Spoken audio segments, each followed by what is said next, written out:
Good morning, y'all. Hope you're doing all right. It is Friday. Good Friday. Good Friday morning. Hey. I hope you're doing good. It's not great here as far as weather goes. I'm gonna put this hood up. Getting greeted by a black and tan coonhound up here. He's loud. Proud of myself because been to the gym every day since Sunday morning, Tuesday morning, Sunday morning, Monday morning, Tuesday morning, Wednesday morning, Thursday morning. This morning, I did not get there. We had a family emergency last night with my mother-in-law, and she needed my wife to get over there to help her. Ended up having to go to the hospital. And so we were up late, and this didn't work for me to get up and go this morning. I was too tired. So I decided I'll go make Spike his breakfast, and then afterwards I will get out for my walk, because today was just a walk day at the gym for me. So look at this guy.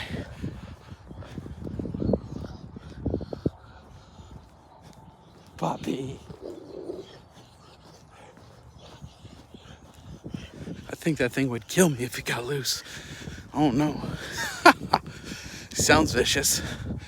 But yeah, so today was a day where I would just be on the treadmill anyways, walking a mile or so. So I figured, there's Susie, hope everyone is feeling well or better. Yeah, my mother-in-law came home from the hospital around 2:30, and she seems to be doing all right. She had a violent nosebleed, I guess is a good way to explain it. It just was like pouring out, and it was bad, very bad, very scary. Her blood rate, her heart rate got really low, and her blood pressure got low. So nobody wants to go to the hospital. Hospitals are not the same anymore these last several years. So that was not the plan. Last time this happened was about a year ago, after going for a certain procedure, and my wife was able to help her stop that, and so that was the plan this time. This hood looks stupid, it's driving me nuts. And it just didn't work this time. So but had a lot of friends praying, and so we're happy about that. It was definitely scary, you're right. So just thankful that she's okay, and she's home and got some rest, and hopefully this is behind us now. But yeah, so I figured, you know what, if I was just gonna go to the gym and hit the treadmill for a mile or so this morning, I can do that here. My legs are sore from yesterday at the gym anyway. So it's cold out. It's definitely a lot more climate controlled in the gym, but I'm gymming it today. So I'm counting this as exercise 6 days. 6 days? Sunday, Monday, Tuesday, Wednesday, Thursday, Friday. Sunday, Monday, Tuesday, Wednesday, Thursday, Friday. 6 days in a row. Yeah, that's what I'm talking about. Get moving, let's go. And so I just figured I'd pop on here, see if anybody was up and at 'em. I'm up and at 'em. But see if anybody else was up and awake, doing anything. It's Good Friday. It's a time when folks recognize or reflect on Jesus Christ dying on the cross. And it's whether you're doing your math, however you're doing your math, 3 days and 3 nights or whatever, but the reality is I don't see an issue with whether it's Good Friday or supposed to be Wednesday night, Thursday night, Friday night, yada yada, I don't know. But anyways, that should be the name of your morning show. Up and at 'em. That's right. That's a good one.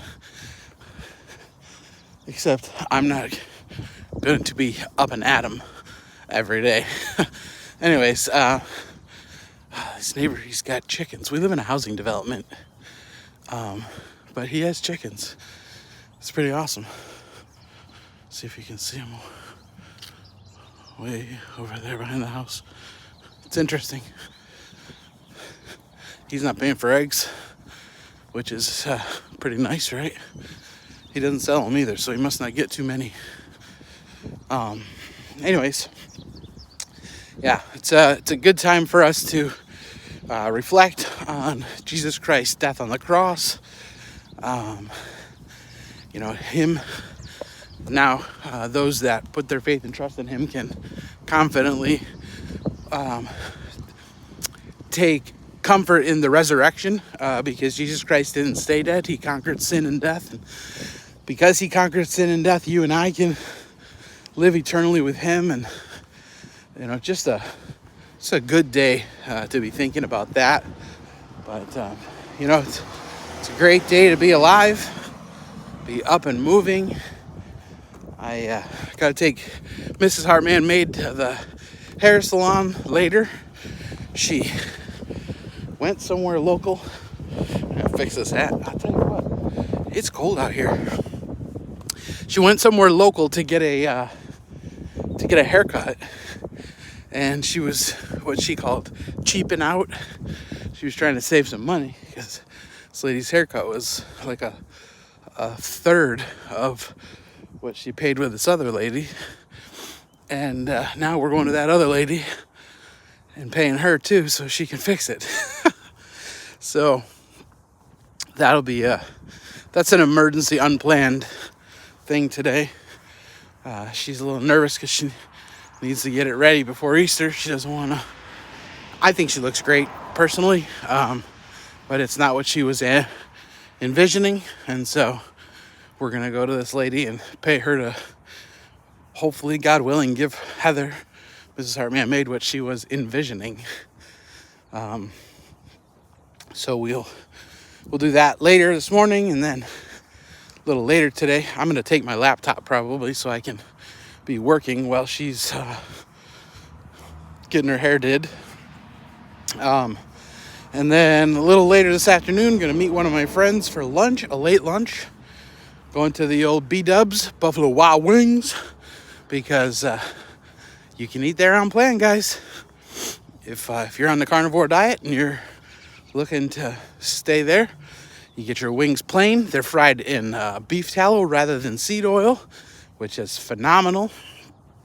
Good for you, not inflammatory. And then you can have their mild sauce. You can have I always get it on the side if I get it. You can get the garlic parmesan sauce on the side. Obviously blue cheese and ranch are not necessarily great choices, but reality is if you're making a bunch of good choices and you need to make a small compromise, I personally don't think you need that. I don't necessarily need it. Once in a while I do get blue cheese though, because I like it. And then here's my neighbor. And then we get a couple of, I don't know where he goes in the morning, because he's not gone to work yet. He'll actually leave and go to work probably in about 10 minutes. But he leaves for like 10 minutes, comes back home, and then he leaves for work. I don't know. Anyways, that's that ADD thing I was telling you about. Back to Buffalo Wild Wings. So we also we follow a lady named Laura Spath here on YouTube and Instagram and yada yada, and she's a carnivore, and she taught us that you can get burger patties a la carte over at Wild Wings. You got to ask them for it, and they got to figure it out. And at first, our Buffalo Wild Wings, one of the assistant managers didn't love it, and because he thought we were being cheap. I'm like, dude, I just ordered 30 wings, and I'm just asking you to give me a burger patty instead of I'm just going to eat the beef and the cheese. I don't want to pay you $14 for the bun, the fries, everything else. You have an a la carte button, add a patty, where I can get that same cheeseburger for $2.90. And we didn't fight with him. Just like, whatever, it's fine. He's like, no, I'll do it this time. So, okay, thank you so much. And then the next time we were there, the general manager came over to talk to us, and she said, no, you guys can have that. And so now all of her staff knows how to do that. And so we're like regulars. If we go out to eat, that's usually where we're headed, because it's easy for us to eat on plan. I got this one neighbor. He, when the weather's nice, he cuts his grass like every other day. One day he uses a rider mower. My neighbor, that other neighbor, he's leaving for work right now. He just got home. He's backing out his driveway. He's going. It's like, maybe he's like me and he forgets stuff. I don't know. I do that all the time. But anyways, the neighbor that cuts his grass all the time, he will cut his grass with the riding mower, and then in the next couple of days he'll use the push mower, and then a day or so later he uses one of those old Dennis the Menace style manual mowers. I mean, he's a gym teacher, so in the summer he's got all that energy, and he loves his lawn. But I just noticed he's got his lawnmower out, and I'm wondering if he's either getting it serviced or he's getting ready to cut the grass. I don't know. I'm getting my lawnmower serviced on Monday, so my lawnmower will be sitting out in front of the house on Monday, because I got to get it up and running better. My neighbor Spike, there's no way he can cut his grass. He's been paying for a service to do it, and they charge him quite a bit every time, and then if gas prices change, they give him a fee, and they want him to give a big chunk of money up front. And so I told him that I'll just cut his grass for him, save him some money. He doesn't have to pay those people every time. So got to make sure my lawnmower is up for the job, cutting 2 yards rather than 1. And it's a blessing to be able to fulfill what the Bible says, to love your neighbor. He definitely makes it easy. Spike's a great guy, and he doesn't have a lot of family, and the family that he does have that's the most active in his life lives on the other side of the country. So it's easy for us to just be there for the guy. People say, about how great we are and this and that. The reality is certain things, it's like like yesterday, his garbage, that toter weighs more than him empty. And if I didn't take his trash out every week, who would? The garbage company's not going to come up to the house and pick it up. And, if he tried to do it, he'd fall over. And so it's like, you think about the things that we do for him, and you think, what's the human thing to do? The human thing to do is help him out, because nobody would be there to do that for him. And, it doesn't cost me anything to show my neighbor some love other than some time. And I don't know. I don't have an issue with it. I want to be there for him. I want to help him out. And, if by the grace of God I live to be 89 years old, maybe I'll be blessed with a decent neighbor that helps me out too. I don't know. Or I'll won't make it to 89 because I don't have a good neighbor, and I'll lay on my floor after falling down and nobody will know about it. And a few days later, when my mail's piling up, somebody will call because it'd be suspicious, and you find me dead in there. I don't know. It's kind of morbid, but anyways, I'm not doing it because I'm hoping, 50 years from now, someone's helping me out. I'm doing it because it's the right thing to do. That's what the Bible says to do. Love your neighbor. It's really nice. I'm hoping I'm blessed with a good neighbor as well. That's awesome. Yeah. And Spike's a good neighbor too. I remember when Mrs. Hartman May turned 40. And it was a couple years after Spike's wife had died. And we I try to take time off of work for Mrs. Hartman Maid's birthday and stuff like that, make it special. It's 5 days after our wedding anniversary, and Spike came over with Mrs. Hartman Maid got him this little wheelie cart thing. It's like a 3-wheeled walker. She got it at a garage sale for him, and he uses it a lot when he's outside.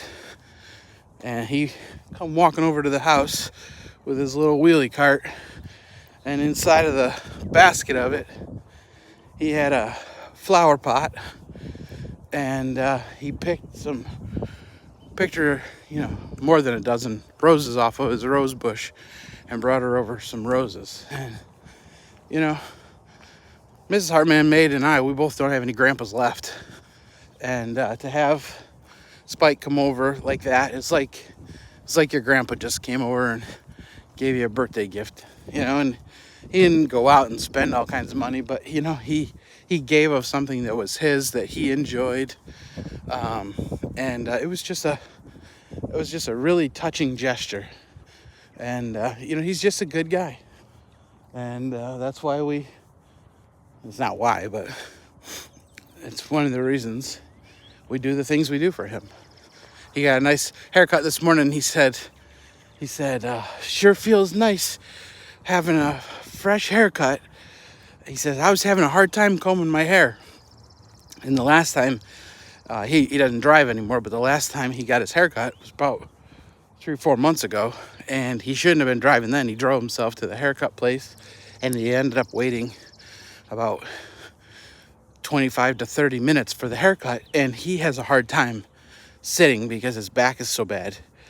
And so he was super uncomfortable, and then he had to go get in the chair, and that was uncomfortable. And Mrs. Hartman Maid, she cuts my hair. She's cut other family members' hair and stuff like that. And she says, I could cut your hair for you. And he said, really? And so she came over. He says, when can your wife cut my hair? I said, she can do it whenever you want. So she went over yesterday and gave him a haircut. She was a little nervous that she cut it too short, and he said, nope. This morning he said, it's just right. It's just right. And so he was blessed by that, and I know she was blessed because she was able to do something for him. And that's what it's about, guys. Blessing somebody. Do something for someone else without looking what's in it for you. What am I going to get out of this? That's what love is. Love is the selfless giving of oneself to another without the thought of selfish return. And that's what our world is missing. It's like, well, I'll take out your trash for $25 a month, or I'll cut your grass. I'm bringing up the trash, and the trash hasn't even come yet. That was just in my mind because I was talking about trash. I'll cut your grass for, whatever a time. I'll do this for you for that. No, just to do something for somebody, simply to do something for somebody. Just bless somebody. Just love them. The Bible says, they asked Jesus, what's the greatest commandment? And he said, thou shalt love the Lord your God with all your heart, with all your soul, and with all your mind. He said, and the second is like unto it. Thou shalt love your neighbor as yourself. So just love your neighbor. Do something for somebody, because that's what you're supposed to do. Anyways, I'm back at the house. I'm going to get to work. I'm going to get inside where it's warm. But I got my walk in today. 6 days in a row of physical activity. 5 of them at the gym. Day 6 was doing exactly what I would have done at the gym. I guess I need a shave, huh? Anyways, I appreciate your time. Love you guys. I hope you have a great day. Do something for somebody without any expectation. Bless somebody. Love on them. And this morning we are up and at 'em. God bless you. I love you. Have a great day.